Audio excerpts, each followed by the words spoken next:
Cut.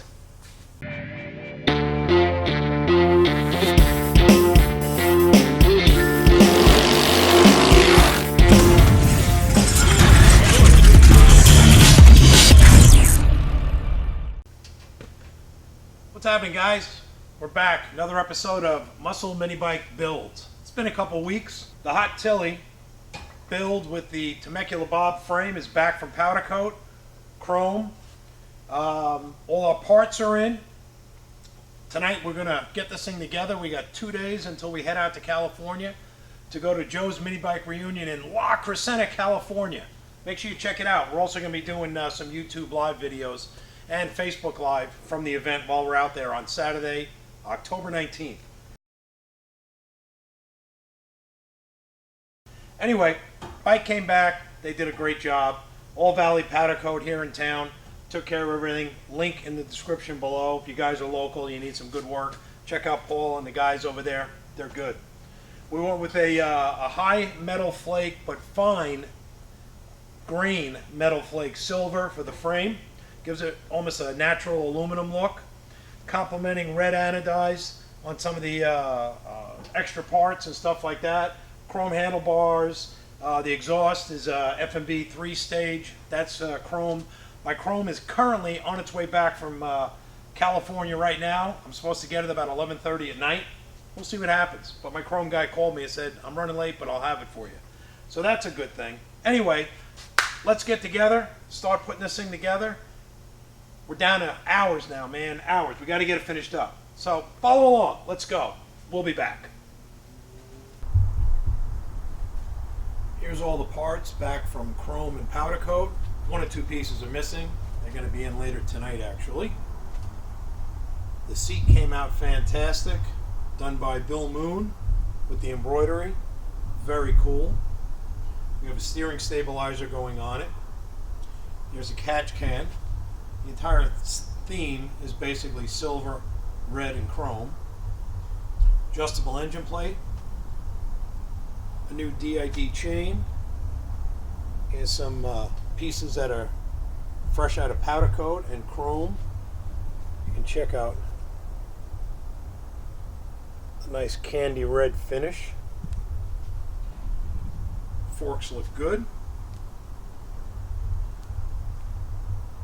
Complementing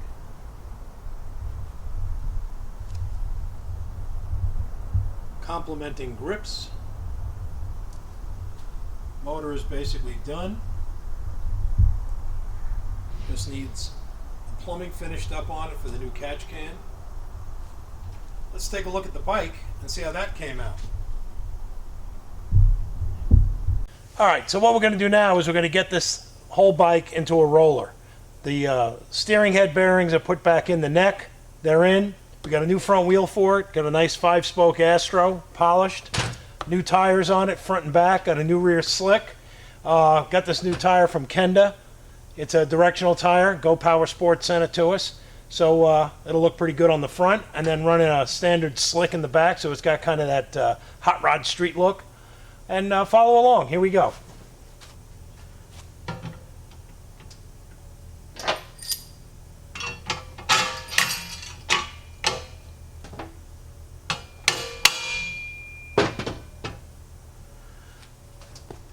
Spacers in place, bolt halfway through. Send it. Done. One step of a list of many to get this thing done. But that wheel looks pretty good.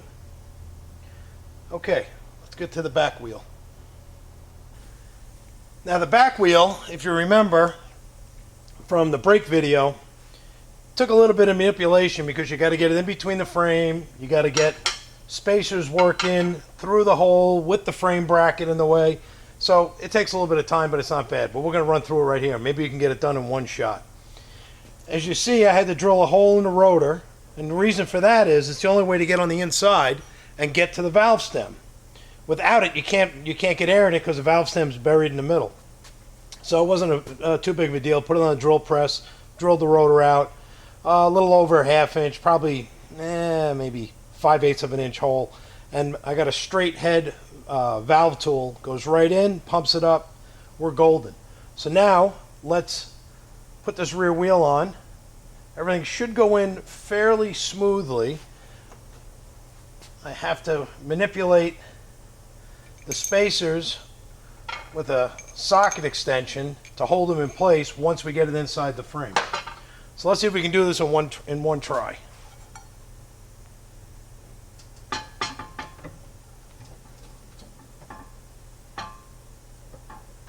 Okay, actually looks pretty good sitting in there. So what we got now, and I have to remember the correlation of spacers. Okay, 2 shorties on this side, long one, and then I got some extra ones powder coated because I had to shim it a little bit. So now we have to manipulate 2 of these inside of there. So what we're going to do is we're going to put the bolt in from the other side, drive it through this way because the other side there's not a lot of stuff in the way, get the spacers on it, drive it through, and as it comes in, feed one onto it, tap it a little farther, feed the second one onto it. Okay, so now we're going to put it in from this side, get it started, and we won't have to deal with all the craziness of these shims.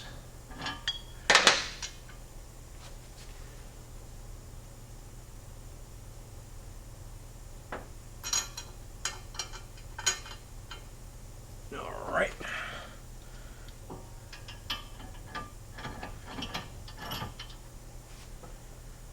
Big spacer.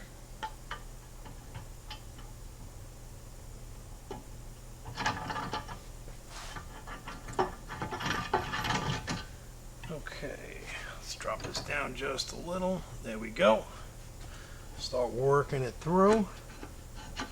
All right, there comes the axle bolt. Now we have to get this one in first, which isn't as easy as it might seem, but there is just enough. Oh, there's just enough room to snake these in.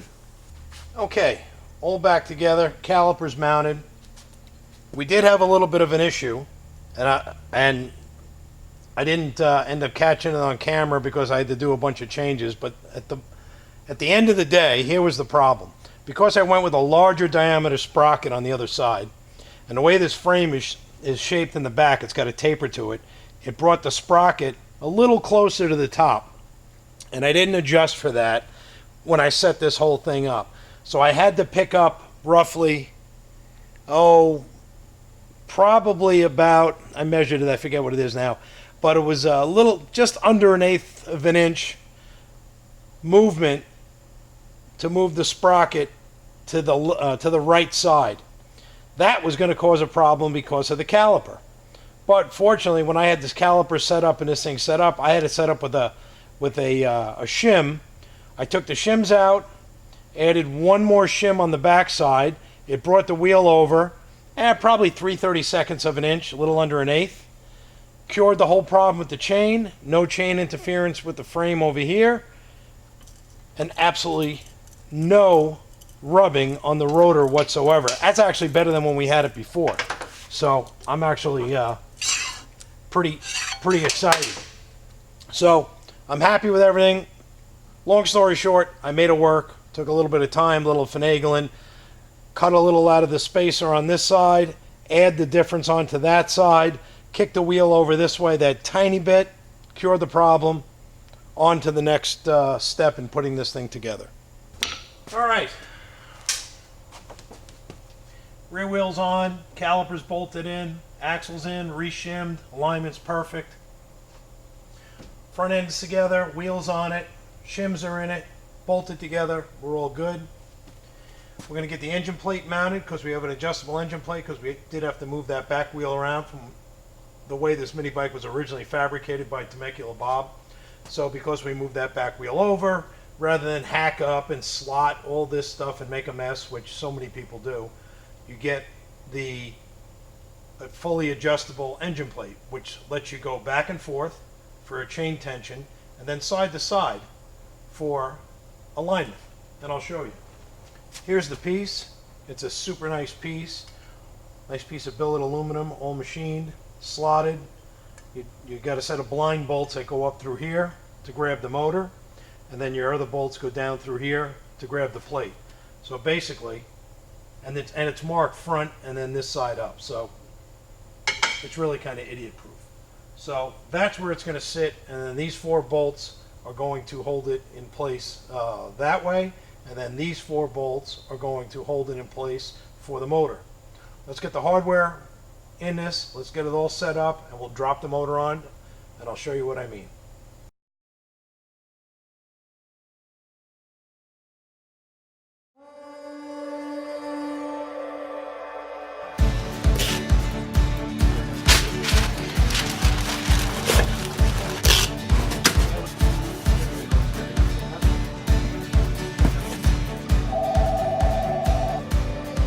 Power Sports.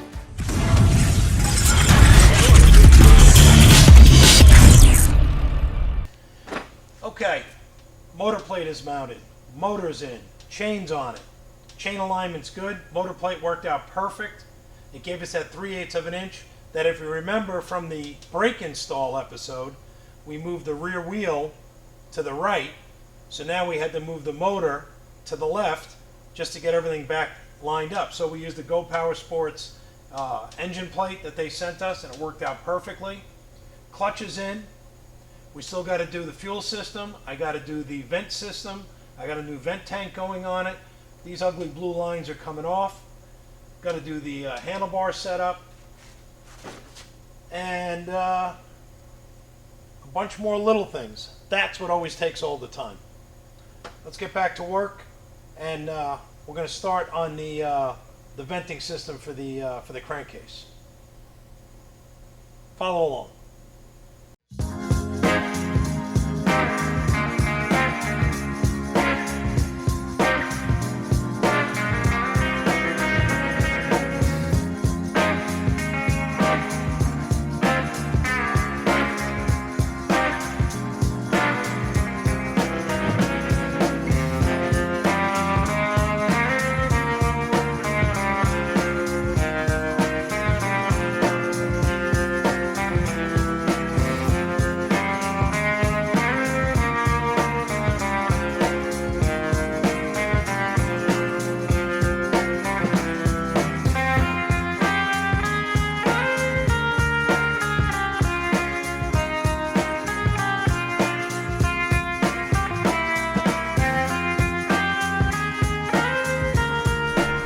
Steering stabilizer, handlebars, fuel tank on. Fuel tank's not bolted down yet. Just making sure everything works together. So far it's looking pretty good. I do like the small chrome pit bike handlebars. Gives it a laid down kind of look. I didn't want tall bars on it. I wanted to keep it all kind of streamlined. Coming together pretty good. Let's get this bad boy finished.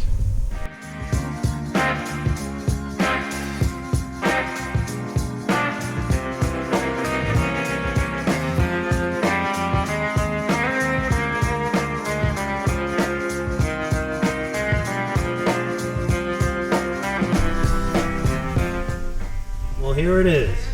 Finally done.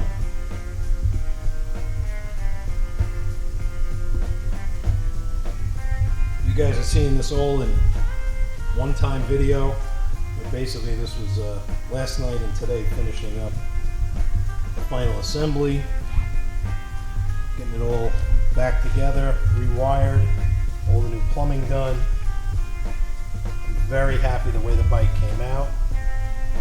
Got a great look, low and lean, the Temecula Bob Hot Tilley project.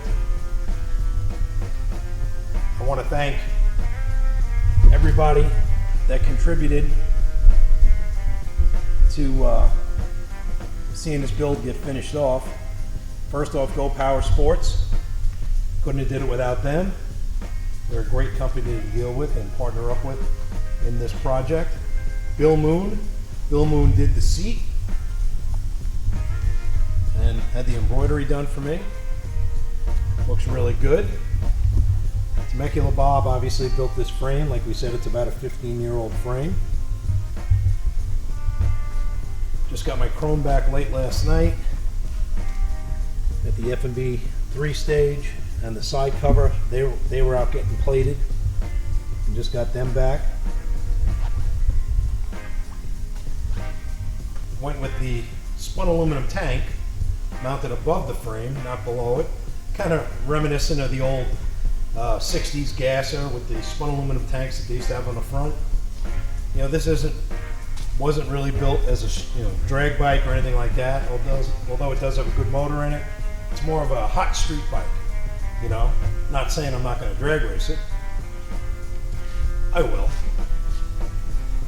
Paul over at All Valley Powdercoat did a fantastic job on all the powder coating. Got a brand new Astro front wheel, new front runner front tire, new slick. Replumbed the whole motor, new ventilation system.